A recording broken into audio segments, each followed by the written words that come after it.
જબુમાં કરીએ કે આપણે ન કરીએ ગયા કેમ આપણે નથી થતું? આનું કારણ શું હોય છે? એક આનંદની દીકરી હતી બજાણાની, અને આ સવારામ બાપા રે આ ભજનનો ભેટો થઈ ગયો, આ દુનિયામાં બાપુ પૂજાઈ ગયા. આપણે તો બુદ્ધિની હોશિયારી ને આપણે તો આબરૂની ભણતરની કઈક વાતો મોટી મોટી કરી છે. વિચાર કરજો, બજાણાની બજારમાં સવારામ બાપા વાણી કરે કે સુરતા કોઈ સુગડ સમેટે, સાહેબ ગઢમાં ભેટે, તીર્થ વ્રત બહુ કરે, જાય બદરીને ભેટે, પડ્યો ત્યાં ગોતે ને ગોતે, સેટે સેટે, આદળ તો અંતરમાં રહેશે, મારા બાપ ભજન કરો તો ભેટે. આ એક શબ્દ બાપુ સબુમાનું કાળજું ફાડી નાખ્યું. એમ શબ્દની બાપુ ચોટ હોવી જોઈએ, અને એક એક શબ્દ ચોટી ગયો છે. અને એટલા માટે સદગુરુના પ્રતાપથી જ બધા મહાપુરુષો બોલ્યા. સદગુરુ ચરણે મીરાબાઈ બોલ્યા, સદગુરુ ચરણે જેઠીરામ બોલ્યા, નરસિંહ મહેતા બોલ્યા, દાસી જીવન બોલ્યા. કોઈ ન કીધું દરબારના શરણે, પટલના શરણે, ભરવાડના શરણે, કોઈ ન બોલ્યું. શું સદગુરુની કૃપા છે? સદગુરુ તો આપણે બધા રહેશે, પણ આ વાણીમાં સબુબાઈએ કીધું કે ધર્મની હાટું ધરવું હોય માથું. બાપુ આપણી તૈયારી કરી? સદગુરુ મહારાજ એમ કહે કે ભાઈ માથાની જરૂર છે, તો આમાં આપણે એક ઊંચો વાત કરીએ કે ખરા કે બાપુ મારું લઈ લ્યો. એમ કેવડી મોટી વાત કહેવાય. અરે જબુમાને સવારામ બાપા છેલ્લે કહે છે કે જબુમા, તે આખી જિંદગીમાં તે આટલી સેવા કરી, આટલું ભજન કર્યું, પણ તે કાંઈ મારી પાસે લાંબો હાથ ન કર્યો, કોઈ દી સારી વાત ન કરી, મને કંઈક આપો, આવું કાંઈ તું બોલી નહીં, કાંઈ તો માય. અરે શું બાબુ સવારામની જબુમાની વાત કરીએ ભલા માણા. એ તો અત્યારે આપણે બધા બાકી જેલમાં તેદી એમને ફર્યા. આ તો બાપુ હવારા નીકળી જાય છે ને પછી ગાણા ગાય છે, નકર કોઈ હક ન લેવા દીધું. ઈ બજારની જેલમાં જબુમાને સવારામને પૂરે, અને પછી જબુમા સવારામ બાપાને કહે છે કે ખોટલરે પોરોને વિધો ખે દુનિયા બતાવે ડારો, મારા નાથ ભજનના માર્ગે ચડ્યા, ઈ અમારો ગુનો. નરસિંહનું કામ કર્યું, મીરાનું કામ કર્યું, આજ જો કામ નહીં કરે તો મારી તમારી માથે આ દુનિયા શું વિતાડશે? અને સવારામ બાપા કહે છે શાંતિ રાખ, શાંતિ રાખ, મારો બાપ કોઈની આબરૂ નથી જવા દીધી, શું કામ તું ચિંતા કરે? અને હળાળ કળિયુગમાં બાપુ ધડો ધડા જેલના તાળા તોડ્યા છે. કેવું ભજન કર્યું છે મારા બાપ, આપણે કાંઈક જોવાની જરૂર છે મારી પાસે. થોડી તો હકો તમે બાપુ કેવું ભજન કર્યું છે. જો તાળા લોઢાના તૂટી જતા હોય તો ભજન એનું કેવડું ભજન છે. છેલ્લે સવારામ બાપુ એની કહું તૂટે, સબુ કાંઈક માયક. ત્યારે બાપુ સબુમાં એમ કહે છે કે જુગ જોડી અમર રાખો, મારા બાપ બીજું કાંઈ જોતો નથી, મને ભેળી રાખજો. આની વેદના કેવડી છે? આ વેદનાની વાત છે, પીડાની વાત છે. તમારે મારે હાંકડીમાં આવો અને પછી હનુમાન ચાલીસા ચાલુ કરો તો કે હનુમાનને ખબર છે બેટા મારા આખી જિંદગી બોલ્યો નથી, તારું કામ કરવા કોઈ આવે નહીં. આની પીડા હોવી જોઈએ, વેદના હોવી જોઈએ. સદગુરુ મહારાજની એક તમને રામાયણનો દાખલો આપો. સબરી માતંગ ઋષિ જેના ગુરુ, 7 વર્ષની દીકરી, ભીલની દીકરી, અને કોઈ વેદનું, શાસ્ત્રનું, માણાનું, ગામમાં રહેવાનું કોઈ જ્ઞાન નહીં. અને ગુરુ મહારાજ એમ કે બેટા અહીં બેહી જા, વેલો મોડો રામ આવશે. રામ કોણ છે ઈ સબરીને ખબર નહોતી. રામ એટલે શું ઈ એને ખબર નહોતી. પણ એક જ શબ્દ બાપુ ગુરુનો પકડીને બેહી જાય, મારો ગુરુ બોલ્યો કે રામ અહીં આવશે. કેવો રામ છે એને ખબર નથી. રામ કોણ છે, ભગવાન છે કે માણસ છે કે જાનવર છે કે કેવું છે, એ સબરીને કાંઈ જ્ઞાન નથી. પણ એક જ શબ્દ પકડી અને બાપુ બેહી ગઈ હોય સબરી. અને સમય થયો અને ગુરુ મહારાજનું શરીર શાંત થઈ ગયું. સબરી વિચાર કરે, 70 વર્ષની બાપુ હોય, 70 વર્ષ સુધી રાહ જોઈ હોય. રોજ આંગણો વાળે, સાફસૂફ કરે, ફૂરડા પાથરે અને રાહ જોઈને બે હમણાં આવશે. હાજ પડે કે આજ નો આવ્યો કઈ નહીં, કાલે આવશે. બીજે દી એનો ઈ પ્રોગ્રામ, હાજ પડે કે આજ નો આવ્યો કઈ નહીં, કાલે આવશે. કેવડી ધારણા છે! છાતીના પતરા જેવા વાળ થઈ ગયા, આંખે દેખાય ઓછું, કાને સંભળાય ઓછું, અને રેલી વિચાર કરે કે મારા ગુરુએ કીધું છે કે રામ આવશે, પણ એ તો પૂછવાનું ભૂલી ગઈ રામ કયા રસ્તેથી આવશે, રામે કેવા કપડાં પહેર્યા છે, રામ શું વાહન લઈને આવશે, આવું જ કઈ પૂછ્યું જ નથી. રામ નહીં આવે, અને નહીં આવે એમ કે અંદરથી અવાજ આવે મારો ગુરુ બોલ્યો કોઈ દી ખોટું પડે નહીં.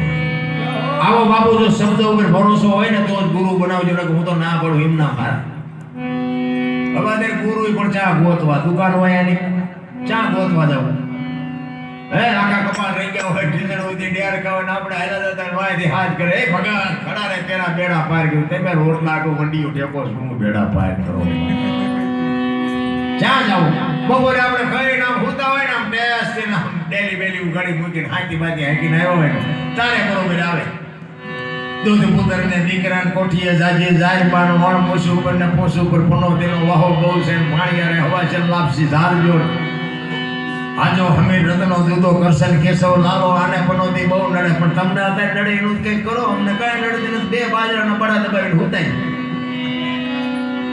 કાઈ છે નથી ભલા મને ક્યાં ગોતવાના પણ ભજનના ભરોસે હાલ્યા જાઓ તમને બાપુ ફાટલા લુગડામાં ધોળા લુગડામાં આંગળી પકડનારો જડી જશે જેથી ભજન પાકે તેથી ઈ સબરી કે છે મારા ગુરુ બોલે કોઈ દી ખોટું પડે નહીં એમાં રામ ને લક્ષ્મણ બે જ્યારે સીતાજીની શોધ કરવા માટે નીકળ્યા ને ત્યારે સબરીનો જે પ્રદેશ આવ્યો ને સબરીનો મલક આવ્યો ને પ્રકૃતિ રામનું ભજન કરી દીધી ઝાડવાના પાંદડામાંથી રામ રામ રામ અવાજ નીકળતો મહાપુરુષો એવું કહે છે કે એક જગ્યાએ તમારા 3.5 કરોડ નામના જાપ થાય એટલે ધરતીમાંથી અવાજ આવે ને દિવાલમાંથી અવાજ આવે પ્રકૃતિ બદલી જાય હવે એને 70 વર્ષ સુધી રામનું ભજન કર્યું છે પ્રકૃતિ નો બદલાય જાય ઝાડવાના પાનમાંથી રામ નામ અવાજ આવે થડમાંથી આવે હુકા પાનમાંથી આવે હવામાંથી આવે પ્રકૃતિ બદલાઈ ગઈ લક્ષ્મણ રામને પૂછે છે કે મોટા ભાઈ કયો માં લગાવ્યો આ તો પ્રકૃતિ તમારું ભજન કરે છે ત્યારે રામ કહે છે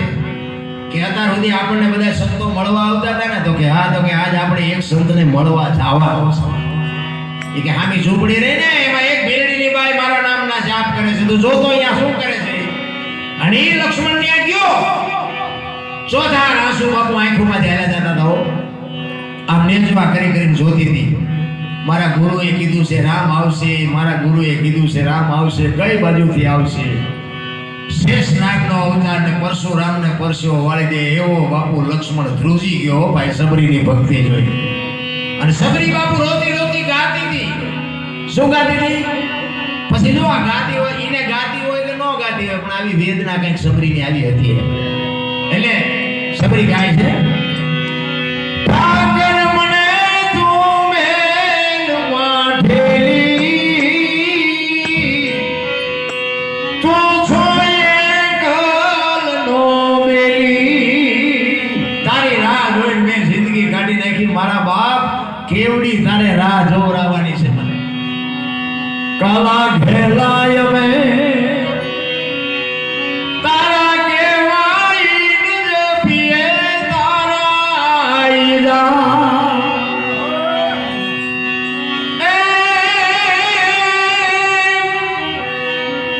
તારી હારે મારે જૂનો નાતો આપણે બધાય છે પણ આપણે ભૂલી ગયા સબરી કહે છે મારે તારી હારે જૂનો નાતો છે મારા બાપ તું જો ભેળો ન થતો આ માણાનો અવતાર ફોગટવ્યો જાય તારી હારે મારે જૂનો નાતો એ હવે ધીરે ક્યાં જાઉં બાપ ઠાકર મને મેલ માઠેલી તું છોયે કલનો મેલી અત્યાર સુધી રામ રામ રામ કર્યો ને હવે રામ નો આવે તો મારે ક્યાં જવું હવે બીજું ક્યાં ઘર ગોતવું અરે મારા બાપ શું સંતોની વેદના છે શું એની પીડા છે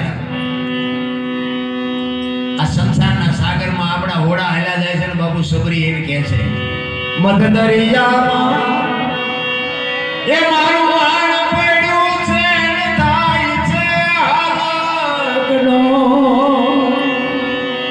આખી દુનિયાના બાપુ આ વાણ છે ને સંસારના સાગરમાં મારા ને તમારા બધાયના હાલ્યા જાય છે ઓલો કોરોના આવ્યો તો નો બધાના વચ્ચે ગળુડિયા થઈ ગયા ઈ તો ઈ મારા નાથને લગામ હોપી દ્યો કે મારા બાપ તું જો હઈશું તો અમે કાંઠે ભોગવાના છે બાકી અમારી તાકાત નથી મત દરિયામાં એ મારું વાણ પડ્યું છે ને થાય છે હાલકનો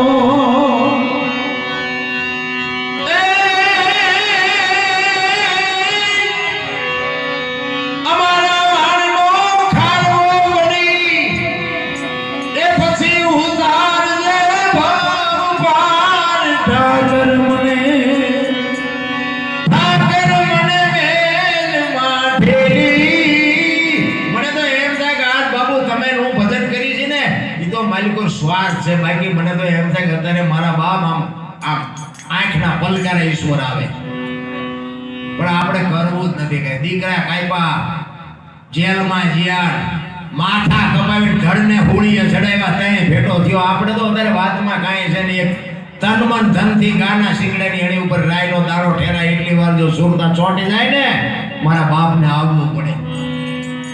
પણ ટાઈમ જ નથી. મારા બાપ આયથી આય ને આયથી રાય તેથી રોડમાં જુઓ તો કોઈ આપણે ત્યાં ભૂતા જ નથી. ચા જવાનું શી ખબર નથી. બોલો કેટલાય અમુક અમુક તો અહીંયા સુરેન્દ્રનગર આવ્યા, આપણે એમ કે હું આવ્યા હતા કે કંઈક આવ્યો તો કામે પણ ભૂલી ગયો. બોલો એને એ ખબર નથી હું શું કામ આવ્યો છું. આટલું બધું ટેન્શન મગજમાં, બાકી ઈશ્વરની માટે વેદના જ નથી. સબરી છેલ્લે કહે છે, એક વાણિયાનો એને દૃષ્ટાંત આપે છે. આપણે પેલા વાણિયા વેપારી ધીરતા, આ ખેડૂતો ખેતી કરતા હોય ખ્યાલ હોય કે દિવાળી સુધી આપણને ધીરે, અને દિવાળી આપણે એને બધું વહીવટ કરી દેવો પડે, અને એનું જ્યાં સુધી લેણું પતે નહીં ને ત્યાં સુધી બીજું આપણને ધીરે નહીં. બીજો વાણિયો ન ધીરે.